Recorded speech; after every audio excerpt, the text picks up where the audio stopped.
দীপাঞ্জন দাকে চাচ্ছি। দীপাঞ্জন দা, আপনি তো সেখানে ছিলেন বলে আমি শুনলাম, কোন নগরে বেআইনি পার্টি অফিস ভেঙে দিল, মানে এরকম আর নজরে কি কি রয়েছে? মানে বেআইনির ক্ষেত্রে কোনো রকমের রেয়াত নয়, তাহলে একদম মানে একটাই পলিসি যে বেআইনি দেখলেই ভাঙো, আর রেখে লাভ নেই, আর সময় দিয়ে লাভ নেই, নোটিশ পাঠিয়ে তলব করে বুঝিয়ে বাবা বাচ্চা বলে তাকে রিহ্যাবিলিটেশন দিয়ে অন্য জায়গায় পাঠিয়ে কোনো লাভ নেই।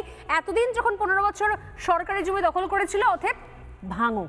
কোনটা দীপাঞ্জন দা? না দেখো, ব্যাপারটা হচ্ছে আমি তো বিচ্ছিন্ন কেউ নয়।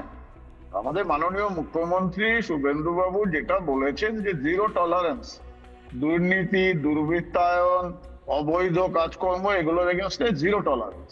তো আমি সবার আগে যেটা করছি, এইসব মানে এদের তৃণমূলের অফিস টফিস ভাঙা হবে, কারণ এগুলো অবৈধ নির্মাণের ক্ষেত্রে আসছে।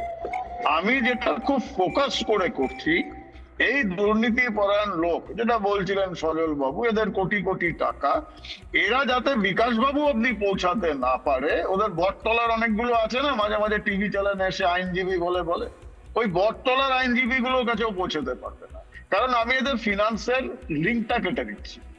শুধু উত্তরপাড়াকে এরা সোনার খনি বানিয়ে রেখেছে। 2008 থেকে একটা অবৈধ টোল চলে আসছে, লক্ষ লক্ষ টাকা, একটা পয়সা সরকারের কোষাগারে দেয়নি। আমি সেই টোল গুমটি সমেত বুলডোজার দিয়ে উড়িয়ে দিই। এখানে 52টা লেক, আই রিপিট 52টা লেক, 5টা মৌজাতে, সেগুলোতে অবৈধ ফিশারি চলতো। কোটি কোটি টাকা, আই রিপিট কোটি কোটি টাকা মাসে মাসে উঠতো তৃণমূলের কোষাগারে, এবং তার আগে সিপিএমও করেছে। ওই 52টা lake, I am thankful to the district administration.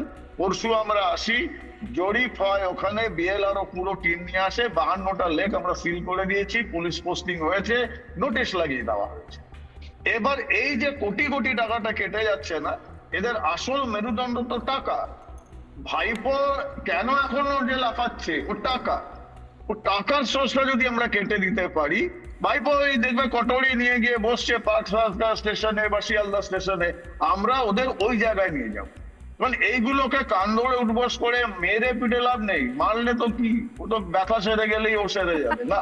না না, আপনারা তো মারধর করছেন না, আমি তো সেই ছবিটা দেখাবো। আমি এটা নানা ধরনের কন্টেন্ট দেখার জন্য লাইক করুন, শেয়ার করুন আমাদের ফেসবুক পেজ, সাবস্ক্রাইব করুন আমাদের ইউটিউব চ্যানেল।